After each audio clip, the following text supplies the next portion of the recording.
এখন মুখ্যমন্ত্রী শুভেন্দু অধিকারী বলেছেন নেতাজির বিরুদ্ধে কেউ কিছু বললে ব্যবস্থা নেওয়া হবে, কিন্তু অনন্ত মহারাজ সম্পর্কে কী শাস্তিমূলক ব্যবস্থা হলো? তাকে তো দল থেকে বহিষ্কার করছে না এরকম কুরুচিকর মন্তব্য করবার জন্য। নেতাজি সাম্রাজ্যবাদ বিরোধী, ব্রিটিশ সাম্রাজ্যবাদ বিরোধী সংগ্রামে নেতাজি অন্যতম নায়ক। তার সম্পর্কে এরকম উক্তি যারা করছেন তাদের স্বাধীনতা আন্দোলনের সাথে কোনো সম্পর্কই নেই। কনফিডেন্সটা বেশ লো দেখছি। রিসেন্টলি টেস্ট করিয়েছো? হ্যাঁ ডাক্তারবাবু, প্রি টেস্টের পরের দিনই করিয়েছি। ও, তুমি মাধ্যমিক দেবে?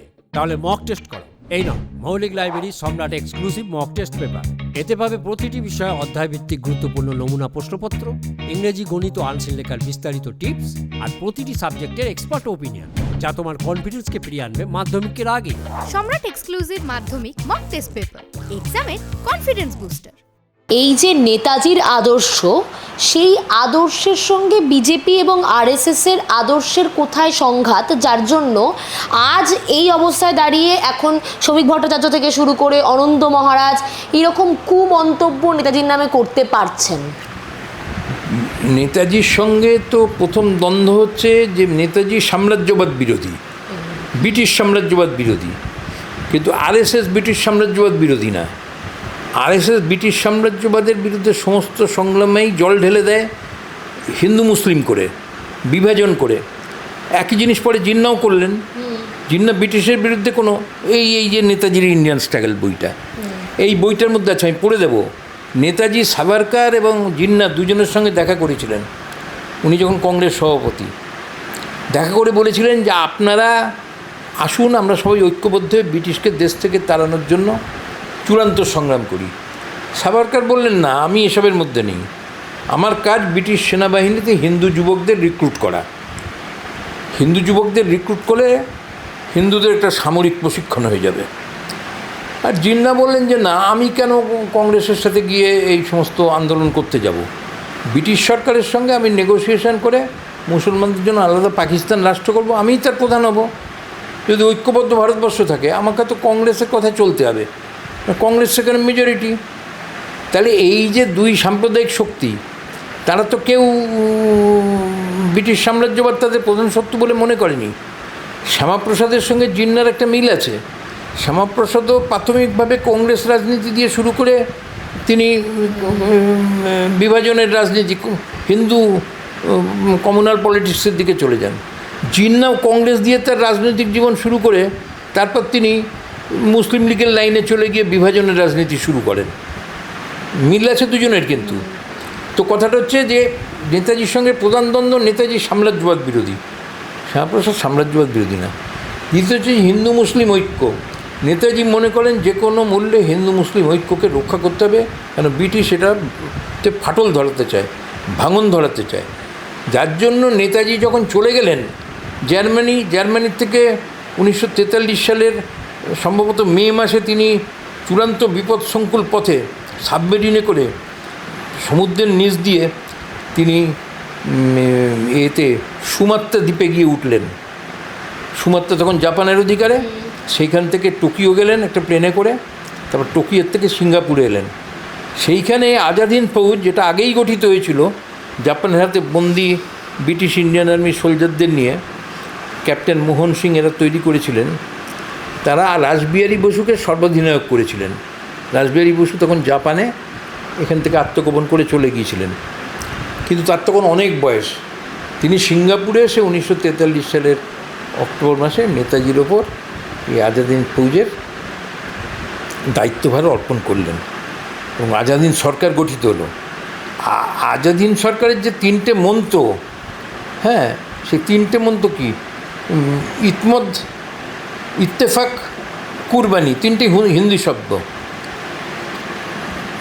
কোরবানি আত্মত্যাগ, ইত্তেফাক ঐক্য, হ্যাঁ, ইত্তমদ হচ্ছে মানুষের প্রতি ভালোবাসা। তো এই যে নেতাজি করলেন, সেখানে তো হিন্দু মুসলমান সবাইকে নিয়ে আজাদ হিন্দ ফৌজ করলেন। এবং আজাদ হিন্দ ফৌজ যে হলো, সেই আজাদ হিন্দ ফৌজের পতাকা কী হলো? সেই তিরঙ্গা পতাকা, মধ্যে তার গান্ধীজির চরকা। এই যে নেতাজি এবং গান্ধীজির বিরোধ বলে যে প্রচার করে, এত কল্পিত প্রচার। উনি তো গান্ধীজিকে সবসময় মহাত্মা বলে মনে করতেন। তার এই যে ইন্ডিয়ান স্ট্রাগল বইটাতে, গোটা বইটাতে গান্ধীজিকে সবসময় তিনি মহাত্মা বলে লিখেছেন। তা হচ্ছে 3 রঙা পতাকা, মধ্যে চরকা, আর পতাকার কোণে বাঁদিকে কোণে উল্লম্ফনরত ব্যাঘ্র স্প্রিঙ্গিং টাইগার টিপু সুলতানের ব্যাঘ্রকেতন। টিপু সুলতানকে উনি হাইলি রিগার্ড করতেন, কেন টিপু ব্রিটিশ সাম্রাজ্যবাদের বিরুদ্ধে লড়েছিল। টিপু যদি ব্রিটিশের সঙ্গে আপোষ করতো তাহলে আমাদের এই গোয়ালিয়র বা মাইসোর বা হায়দ্রাবাদে নিজামের মতন সুখে শান্তিতে দিন কাটাতে পারত। নেটিভ স্টেট হয়ে ব্রিটিশের আশ্রিত থাকতেন। উনি তো স্বাধীনতা বিসর্জন দিলেন না, ব্রিটিশের সাথে লড়াই, এবং ব্রিটিশকে সেই লড়াইয়ে টিপুর বিরুদ্ধে হায়দ্রাবাদের নিজাম আর ওই মারাঠা পেশোয়ারা ব্রিটিশকে সমর্থন করলো, তারা বিশ্বাসঘাতকতা করলো, টিপু পরাস্ত হলেন। নেতাজি সেজন্য টিপুর ব্যাঘ্রকেতনের ব্যাঘ্রকে রেখেছিলেন আমাদের পতাকাতে। এবং নেতাজির যে জাতীয় সঙ্গীত, আজাদ হিন্দ ফৌজের জাতীয় সঙ্গীত হলো জনগণ মন অধিনায়ক, যেটা আমাদের জাতীয় সঙ্গীত। তো সেটা তিনি সহজ উর্দু ভাষায় অনুবাদ করলেন। অনুবাদ করে কি সুন্দর তিনি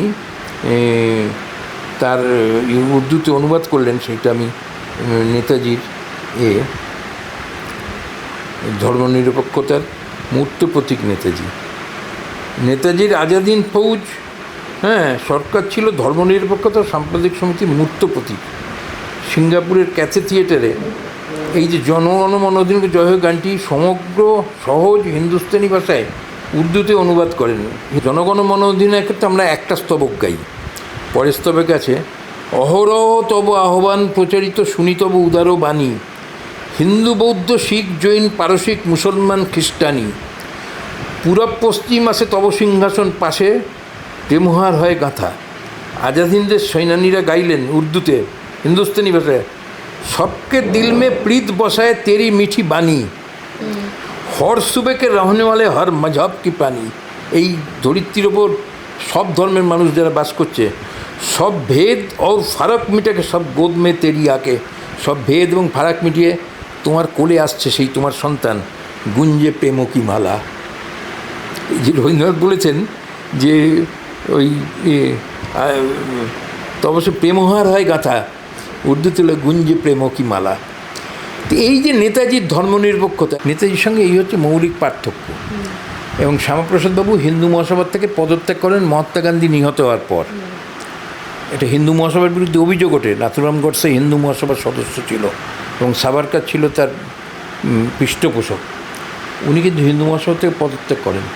কিছুদিন বসে থেকে উনি নেহেরু মন্ত্রিসভার থেকে পদত্যাগ করেন। কেন করেন সে প্রসঙ্গে যাচ্ছি না।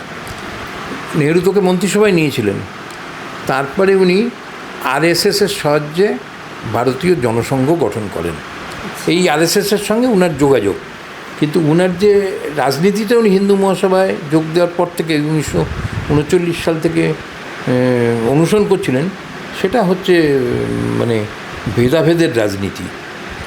এখন কথাটা হচ্ছে যে বেশ কিছুদিন হলে ভারতীয় জনতা পার্টি, যেটা উনি যে ভারতীয় জনসংঘ গঠন করেছিলেন তার উত্তরসূরি, তারা খুব নেতাজির প্রতি ভক্তি দেখায়, নেতাজিকে গান্ধীজির বিরুদ্ধে স্থাপন করে নানা রকম কথা বলে। কিন্তু গান্ধীজি এবং নেতাজি আলাদা কিছু না। মতপার্থক্য তো হতেই পারে, নেতাজি গান্ধী অনুগামী ছিলেন এবং তার ওই যে ভাষণ 1944 সালে আজাদ হিন্দ বিতার থেকে গান্ধীজির জন্মদিনে, সেটা একটা অসাধারণ ভাষণ, যাতে তিনি গান্ধীজিকে জাতির জনক বলে সম্বোধন এই সমস্ত করছিল। এখন হঠাৎ দেখছি কিছুদিন হলে অন্যরকম, ওই আমাদের কলকাতার ডকের নাম ছিল নেতাজি সুভাষ ডক, সেটা মোদিজি এসে করে দিলেন নেতাজি সুভাষ বন্দর, এই শ্যামাপ্রসাদ বন্দর, নেতাজির ওপরে শ্যামাপ্রসাদ। আচ্ছা, তারপরে হচ্ছে যে শ্রমিকবাবু বললেন ফরওয়ার্ড ব্লকের গুন্ডারা, সরাসরি নেতাজির নাম কিন্তু করেননি, ফরওয়ার্ড ব্লকের গুন্ডারা শ্যামাপ্রসাদ মুখোপাধ্যায়কে আক্রমণ করেছে ইত্যাদি বললেন। তা সেই সময় ফরওয়ার্ড ব্লক তো নেতাজির নেতৃত্বে পরিচালিত হতো, তার মানে কার্যত এটা বলে নেতাজির গুন্ডারা। আর এদের রাজ্যসভার সাংসদ অনন্ত মহারাজ তো যা বলেছেন সে তো অদ্ভুত কথা, সে তো মানে অত্যন্ত নিম্নমানের কথা। উনি বলেছেন নেতাজির বাপেরও ক্ষমতা ছিল না আজাদ হিন্দ ফৌজ গঠন করে, ওরা তো সব ব্রিটিশ আর্মির সৈন্য, জাপানের হাতে বন্দী হয়েছিল, তাদের নিয়ে উনি ভালোই আজাদ হিন্দ ফৌজ করেছিলেন। কোচবিহারের মহারাজা গিয়ে তাকে পরাস্ত করে। আচ্ছা, কোচবিহারের মহারাজা বিশেষ আশ্রিত রাজ্য, তার কী ক্ষমতা গিয়ে ওখানে করবে? তারপর যে ছবি প্রচারিত হয়েছে সে তো আরও অত্যন্ত দুঃখজনক এবং নক্কারজনক। নেতাজি মাটিতে ভূপতিত, তার উপর অনন্ত মহারাজ জুতো পরে তার উপর দাঁড়িয়ে আছে। এখন মুখ্যমন্ত্রী শুভেন্দু অধিকারী বলেছেন নেতাজির বিরুদ্ধে কেউ কিছু বললে ব্যবস্থা নেওয়া হবে, শাস্তি দেওয়া হবে ইত্যাদি। কিন্তু অনন্ত মহারাজ সম্পর্কে কী শাস্তিমূলক ব্যবস্থা হলো? তিনি নাকি বলেছেন আমি ক্ষমা চাইব, কিন্তু আমার বক্তব্য আমি পরিবর্তন করছি না। তাকে একটা বঙ্গবিভূষণ সম্মান দিয়েছিলেন মমতা ব্যানার্জি।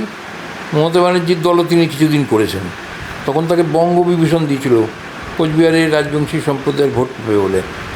তারপর হঠাৎ তিনি রাজ্যসভার সদস্য হলেন বিজেপির সমর্থনে। তা কই, তাকে তো দল থেকে বহিষ্কার করছে না এরকম কুরুচিকর মন্তব্য করার জন্য। এখনও পর্যন্ত তার বিরুদ্ধে কোনো শাস্তিমূলক ব্যবস্থা সেই অর্থে নেওয়া হয়নি। শুনছি নাকি এফআইআর হয়েছে, নানা রকম কথা শোনা যাচ্ছে। তা এখন কথাটা হচ্ছে যে এগুলো খুবই দুঃখজনক। নেতাজি সাম্রাজ্যবাদ বিরোধী, ব্রিটিশ সাম্রাজ্যবাদ বিরোধী সংগ্রামে নেতাজি অন্যতম নায়ক। তার সম্পর্কে এরকম উক্তি যারা করছেন তাদের স্বাধীনতা আন্দোলনের সাথে কোনো সম্পর্কই নেই, এইটা একটা। দ্বিতীয়ত হচ্ছে আজকের কাগজে দেখলাম আনন্দবাজার পত্রিকায় যে শ্যামাপ্রসাদ মুখার্জির জীবনী বিদ্যালয় স্তর থেকে শুরু করে ইউনিভার্সিটি স্তর পর্যন্ত সর্বত্র পাঠ্য করা হবে। তা সেই যে পাঠ্য করা হবে, এটা কি আমাদের পশ্চিমবঙ্গে এটা পাঠ্য হলো, বা অন্যান্য যে বিজেপি শাসিত রাজ্যে পাঠ্য হলো? পাঠ্য হলে কি ইতিহাসের যে পাঠ্যক্রম, তার তো একটা আন্তর্জাতিক ইম্প্যাক্টের ব্যাপার রয়েছে। যে কাউকে মহান ঈশ্বরের সমতুল্য করে দেখাতে পারে যদি তার প্রতি ভক্তি থাকে, কিন্তু ইতিহাসের বিচারে, বিশ্লেষণে, ব্যাখ্যায়, তথ্যতে সেটা কি ইতিহাসের বিদগ্ধ মহলে বা ইতিহাস চর্চা যারা করেন, যা ঐতিহাসিকরা, তারা কি কেউ মানবেন যে গতকাল অধ্যাপক সুমিত সরকার, ইতিহাসের একজন বিখ্যাত অধ্যাপক, মারা গেছেন? তিনি একজন ইতিহাসের